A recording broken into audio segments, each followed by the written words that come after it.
Hello use welcome back to channel. இன்றைக்கி நம்ம பார்க்குற வீடியோ தான் ஈச்சர் ஸ்டார் பஸ்ஸோட ஓனர்ஷிப் ரிவ்யூ தான் நம்ம வீடியோவில் பார்க்க போகிறோம். நம்ம ஆல்ரெடி ஸ்டார் பஸ்ஸோட டீட்டெயில் நம்ம பார்த்துறோம். பார்க்கலாம், டிஸ்கிரிப்ஷன் லிங்க் தரேன், செக் பண்ணிக்கோங்க. இன்றைக்கி நம்ம ஈச்சர் ஸ்டார் பஸ்ஸோட ஓனர்ஷிப் ரிவ்யூ பார்க்கலாம். இந்த பஸ்ஸோட ஓனர் வந்து பார்த்தோன்னா ஹரியரா ஃபயர் ஒர்க்ஸ் இங்கே சிவகாசியில் வச்சுருக்காங்க. இவங்களோட ஸ்டாஃப் பஸ்ஸை இவங்க ஈச்சர் ஸ்டார் பஸ் யூஸ் பண்ணுறாங்க. இப்போ இந்த ஹரியரா ஃபயர் ஒர்க்ஸோட மேனேஜர் கூப்பிட்டு இந்த ஓனர்ஷிப் ரிவ்யூ வாங்கிக்கலாம்.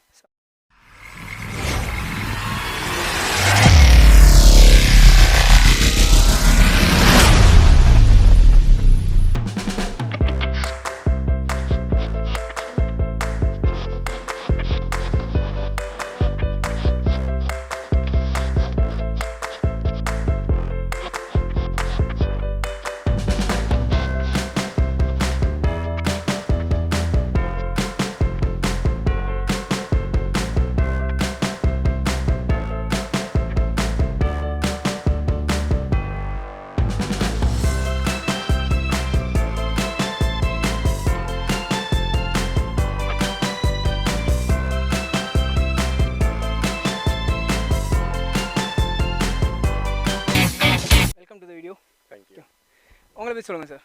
என் பேர் கமலேஷ், நான் விருதுநகர்லேருந்து வரேன். இது ஹரியரா ஃபயர் ஒர்க்ஸில் நான் வேலை பார்க்குறேன். இங்கே தான் மேனேஜராக இருக்கேன். பஸ்ஸஸ் அந்த ஃபேக்ட்ரியில் உள்ள எல்லா பொறுப்பும் நம்ம தான். இங்கேருந்து பார்க்குறது எல்லாமே என்னோட சின்ன பிரச்சனைனாலும் நான் தான் பார்க்கணும், ஹேண்டில் பண்ணணும். Okay sir. இந்த பஸ்ஸஸ் எதுக்காக யூஸ் பண்ணுறோம்? பஸ்ஸஸ் வந்து பேசிக்காக எங்களுக்கு வந்து லேபர்ஸை வந்து இங்கேருந்து கூட்டிகிட்டு போய் ஊரில் விடுறதுக்கு கூப்பிட்றதுக்கு தான் எங்களுக்கு ஸ்டாஃப் பஸ் இது வந்து ஆக்சுவலாக. ஓகே, எங்களுக்கு சொல்லுங்கள். இந்த 2 பஸ்ஸும் எப்போ சார் வாங்குனீங்க? இது நாங்கள் வாங்கி 4 months ஆகுது. 4 months ஆகுது. ஓகே. பர் டே பஸ் எவ்வளோ கிலோமீட்டர் ட்ராவல் பண்ணும்? ஐ மீன் எங்கேருந்து உங்களுக்கு லேபர்ஸ் வராங்க, அவங்களை எங்கேருந்து கூட்டுறதுக்கு உங்களுக்கு பஸ்ஸஸ் தேவைப்படும்? எனக்கு இங்கேருந்து சரௌண்டிங்ஸ் பார்த்தீங்கன்னா எனக்கு ஒரு நாளைக்கு ஒரு ரவுண்ட் அடித்தா எனக்கு 30 kilometers ஆகிடும். ஒரு நாளைக்கு டபுள் ஷிஃப்ட் அடிக்கும். எனக்கு ஒரு நாளைக்கு ஒரு பஸ் சாலிடாக 50 to 60 kilometers ரன் ஆகும். பஸ்ஸு வந்து எனக்கு 60 kilometers ரன் ஆகுதுன்னா மைலேஜ் பொறுத்தவரை நல்ல மைலேஜ் தான் எனக்கு. அதனால் எங்களுக்கு வந்து பெருசாக அந்த பஸ்ஸை வச்சு ரொம்ப கன்வீனியண்ட்டாக இருக்குது சொல்ல போனால். ஓகே. நான் ஆக்சுவலி பார்த்தேன், உங்களுக்கு இந்த பஸ்ஸஸ் தாண்டி எக்ஸ்ட்ரா நீங்கள் mother brand buses, brand name சொல்லுவாங்கன்னா அதர் பஸ்ஸஸ் வச்சுருந்துருக்கீங்க. இப்போ ரீசெண்டாக தான் இந்த ஈச்சர் வாங்கியிருக்கீங்க. அந்த பிராண்டோட கம்பேர் பண்ணும்போது ஈச்சர் எப்படி இருக்கு? ஏன்னா நீங்கள் அந்த இது BS3 பஸ்ஸஸ் யூஸ் பண்ணிருக்கீங்க. அதில் உங்களுக்கு டெஃப் ஆயில் எதுவுமே இருந்திருக்காது. ஸோ உங்களுக்கு ஆட் ப்ளூவும் இதில் இருக்குது. ஸோ அதோட கம்பேர் பண்ணும்போது இதோட ஆட் ப்ளூ லெவல், மைலேஜ் அதெல்லாம் எப்படி இருக்குது? ஆட் ப்ளூ லெவல் இதெல்லாம் பார்க்கும்போது எனக்கு ஆக்சுவலாக BS3 கம்பேர் பண்ணும்போது BS6 எனக்கு ரொம்ப கம்ஃபர்டபுளாக ஃபீல் ஆகுது. ஏன்னா BS3 பொறுத்த வரைக்கும் பேசிக்ஸாக நிறையா கம்ப்ளைண்ட்ஸ் வரும் உங்களுக்கு பழைய மாடல் பஸ்ஸுங்க. முதல்ல BS6னால் எனக்கு ரைடிங்காக இருக்கட்டும், இல்லை அதில் கொடுத்துருக்கிற ஆப்ஷன்ஸாக இருக்கட்டும், எனக்கு ரொம்ப கம்ஃபர்டபுளாக இருக்குது பஸ்ஸஸ் வந்து. எனக்கு இதில் அதே மாதிரி இதில் சொல்லப்போனால் எப்படி சொல்கிறது, BS6 வந்து அதை காட்டிலும் மோர் கம்ஃபர்டபுள். பிகாஸ் ஏன்னா அதில் வந்து பவர் ஸ்டியரிங் வந்து மேக்ஸிமம் பழைய பஸ்ஸஸில் கிடையாது. நம்ம ஆல்ட்ரு பண்ணி தான் வச்சுருக்கோம் சொல்லப்போனால் நம்ம பஸ்ஸஸில். இதில் பவர் ஸ்டியரிங் இருக்கட்டும், அது போக லேபர்ஸோட கம்ஃபர்ட்னஸாக இருக்கட்டும், எனக்கு அது ரொம்ப சாட்டிஸ்ஃபைடாக இருக்குது. லேபர்ஸோட கம்ஃபர்ட்னா பேசஞ்சர் கம்ஃபர்ட் சொல்லுங்கள். Passenger comfort. ஆமாம். எனக்கு அந்த பழைய BS3 மாடல் பஸ்ஸஸில் பார்த்தோன்னா எனக்கு வந்து பழைய பஸ்ஸில் சீட்டிங் கம்ஃபர்ட் அவ்வளோ இருக்காது. எனக்கு இந்த ஈச்சர் ஸ்டார்லைனை பொறுத்த வரைக்கும் கம்ஃபர்ட் சூப்பராக இருக்குது போகும்போது. ஏன்னா நம்ம லேபர்ஸ் வந்து இங்கே வேலை பார்க்கும்போது கஷ்டப்பட்டு தான் வேலை பார்க்குறாங்க எல்லோரும். ஸோ அவங்க கஷ்டம் இருக்கும். காலையில் உள்ளே வந்தாங்கன்னா எனக்கு 8:30 உள்ளே ஒரு 8 மணிக்கு சொல்ல போனால் எல்லோரும் 7:30 மணிக்கெலாம் காலையில் கிளம்பிடுவாங்க ஊர்லேருந்து. கிளம்பி இங்கேருந்து கிளம்பி போகும்போது அவ்வளோ டயர்டாக போகிறவங்க இந்த பஸ்ஸில் போகும்போது கொஞ்சம் கம்ஃபர்ட்டாக இருக்குன்னு ஃபீல் பண்ணுறாங்க. ஸோ அதுக்காக நாங்கள் இந்த பஸ்ஸை வந்து சூஸ் பண்ணி தான் எடுத்தோம். ஆக்சுவலாக எங்களுக்கு சூஸ் பண்ணதுக்கான காரணம் ஏன்னா இது காம்படிஷனில் நமக்கு ஏகப்பட்ட பிராண்ட் இருக்குது. ஏன்னா இப்போ கமர்ஷியலுக்குன்றப்ப ஈச்சர் வந்து இப்போ டெவலப்பிங்னா இப்போ நல்லா இருக்குது. பட் அதை தாண்டி ஒரு ஃபெமிலியரான பிராண்ட் நிறையாவே இருக்குது. பிராண்ட் நேம் சொல்லுவாங்கன்னா நமக்கு நிறைய பிராண்ட்ஸ் இருக்குது. அதெல்லாம் தாண்டி நீங்கள் எதுக்கு ஈச்சர் போனீங்க? எனக்கு ஈச்சர் எதுக்கு போனேன்னா எனக்கு ஃபர்ஸ்ட் ஆஃப் ஆல் பக்கத்துலேயே சர்வீஸ் ஸ்டேஷன் இருக்குது. எனக்கு இங்கேருந்து ஒரு 5 to 6 kilometersலேயே சர்வீஸ் ஸ்டேஷன் இருக்குது. அது போக வந்து எனக்கு இங்கே இவங்களோட சப்போர்ட், எனக்கு கஸ்டமர் கேர் சப்போர்ட் வந்து ரொம்ப ஈஸியாக கிடைக்கிது. நம்ம என்ன சொன்னாலும் சரி, நம்ம ஒரு கம்ப்ளைண்ட் சொன்னால் உடனே அதுக்கு வந்து ஒரு ஆக்ஷன் கொடுக்குறாங்க. எனக்கு பஸ்ஸில் ஒரு சின்ன ஃபால்ட்டு அப்படின்னா எனக்கு வந்துடுறாங்க. இப்போ எனக்கு ஆக்சுவலாக சொல்ல போனால் இந்த பஸ்ஸு தான். இந்த பஸ்ஸு வாங்கினா எனக்கு 2வது நாள் எனக்கு ஒரு பேட்ரி இஷ்யூ வந்தது. வாங்கின 2வது நாள் எனக்கு ஒரு பேட்ரி இஷ்யூனா அந்த கீ ஸ்விட்ச் இஷ்யூ இருக்கும். ஓகே. எனக்கு அது வந்து ஆக்சுவலாக ஆனாகமாக ஒரு இஷ்யூ வந்தது. எனக்கு அது வந்து நான் சொன்னேன் புது பஸ்ஸு எனக்கு அதில் எப்படி இருந்தால் நான் எப்படி சார் நான் கேட்கும்போது உடனே எனக்கு ரெக்டிஃபை பண்ணி கொடுத்தாங்க. ஓகே. அது ஒரு சுவிட்ச் மால் ஃபங்க்ஷன் சொல்லி அவங்க வந்தாங்க, உள்ளே வந்து மாற்றி கொடுத்து எனக்கு மறுநாளே எனக்கு பஸ்ஸை ரெடி பண்ணி கொடுத்துட்டாங்க. அவங்க எத்தனைக்கு எங்கள் இடத்துக்கு வந்து பண்ணி கொடுத்தாங்க. அது எந்த ஷோரூம் நீங்களே சொல்லிடுங்க. எடுத்தது ஆக்சுவலாக மதுரையில் ஈச்சர் ஷோரூம். இங்கே சர்வீஸ்லாம் ஆமத்தூரில் உண்டு. இல்லை ஷோரூம் நேம் ஈச்சர் ஆனமலை ஸ்டேட்டா பக்கத்தில். Okay, Anamalai teacher. ஆமாம், ஆனமலை டீச்சர் எடுத்து மதுரையில் எடுத்தீங்க, சர்வீஸ் இங்கேயே பார்த்துக்கோ. சர்வீஸ் இங்கேயே பார்த்து. சர்வீஸ்லாம் எப்படி இருக்கு? சர்வீஸ்லாம் எனக்கு சூப்பராக பண்ணி கொடுக்குறாங்க. சர்வீஸ் காஸ்ட்லாம் எவ்வளோ ஆகுது? சார் எல்லாமே அஃபோர்டபுளாக இருக்குது. மெயின் விஷயம் எனக்கு அதுதான். இதை பொறுத்த வரைக்கும் எனக்கு ஈச்சரில் இவ்வளோ அஃபோர்டபுளாக பார்த்தது இல்லை. அஃபோர்டபுளாக பார்த்ததுன்னா எப்படி சொல்கிறாங்க, மற்ற பிராண்ட்ஸ் கம்பேர் பண்ணும்போது எனக்கு கொஞ்சம் அஃபோர்டபுளாக இருக்குது. ஏன்னா உங்கள்கிட்ட மற்ற 2 பிராண்ட் இருக்குது. இருக்குது. அதுவுமே இந்தியன் பிராண்ட் தான். இந்தியன் பிராண்ட் தான். அதை கேட்கும்போது இது எப்படி அஃபோர்டபுளாக இருக்குது? அதை கம்பேர் பண்ணும்போது அதுக்கு ஒரு பார்ட் எடுக்க போகணும், மாற்ற போனோம்னா இப்போ மேக்ஸிமம் கிடைக்கிறது இல்லை. ஓகே, BS3 மாடல் பழைய மாடலுங்க முதல்ல கிடைக்கிறது இல்லை, ஆல்ட்ரு பண்ணி பண்ணுற மாதிரி இருக்குது. இது நமக்கு புது மாடலுங்க எனக்கு ரொம்ப ஈஸியாக கிடைக்கிறது போக வந்து ரொம்ப காஸ்ட் எஃபிஷியண்ட்டாக தான் இருக்குது எனக்கு. ஓகே, வேலை இது வந்து பார்த்தோன்னா நான் வரும்போது ரோடே பார்த்தேன்.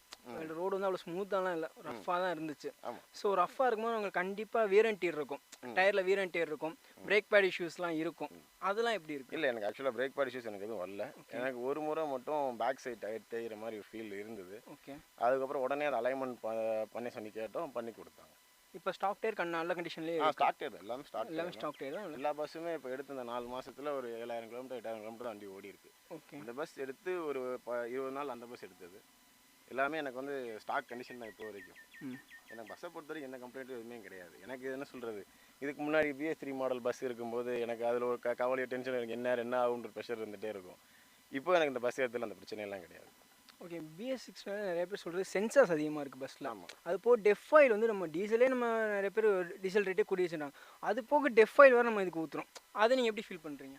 அது என்னை பொறுத்த நல்லதாக தான் நான் ஃபீல். உங்களை பொறுத்தவரையும் BS3 பஸ்ஸஸில் வந்து டெஃப் ஆயில், BS4 வரையும் நமக்கு அது எதுவுமே கிடையாது. இப்போ BS6 வந்து டெஃப் ஆயில் ஒன்று வந்திருக்கு. அது உங்களுக்கு எப்படி இருக்குது? எனக்கு கேட்டால் அது வந்து பெஸ்ட்டு ஆப்ஷன் தான் நான் சொல்லுவேன். ஏன்னா அது என்ன சொல்கிறது, நமக்கு அந்த டீசலை ஃபில்ட்ரு பண்ணி நீட்டாக கொடுக்கும்போது நமக்கு வந்து அது ரொம்ப என்ன சொல்கிறது, வண்டி இன்னும் நல்லா இருக்கும், லைஃப் கொஞ்சம் இன்ஜின் லைஃப் கூட வரும். இன்ஜின் லைஃப் கூட வரும். பட் நான் எனக்கு காஸ்ட் வைஸ் கேட்குறேன். காஸ்ட் வைஸ் எனக்கு பெரிய எஃபிஷியன்ட். எனக்கு 10 லிட்டரு எனக்கு மாற்றினேன்னா எனக்கு 1400 தான் வருது. ஓகே, அது எத்தனை கிலோமீட்டர் வரையும் மாற்ற வேண்டியதாக இருக்குது அடுத்து? எனக்கு நான் இந்த பஸ்ஸு மாற்றினதுலேருந்து வாங்கினதுலேருந்து நான் ஒரு தடவை தான் மாற்றிருக்கேன். ஒரு தடவை மாற்றிருக்கீங்க? ஒரு தடவை தான் மாற்றிருக்கேன் டெஃப் ஆயில். ஆமாம். ஓகே, மைலேஜ்லாம் எவ்வளோ சார் தருது? எனக்கு மைலேஜ் வந்து நான் இத்தனைக்கும் ஃபுல் லோடில் தான் போவோம். எனக்கு 32 சீட்ஸ்னால் நான் வந்து ஒரு ஆள் எக்ஸ்ட்ரா தான் வச்சு அனுப்புவோம். 33, 34 தான் போவாங்க.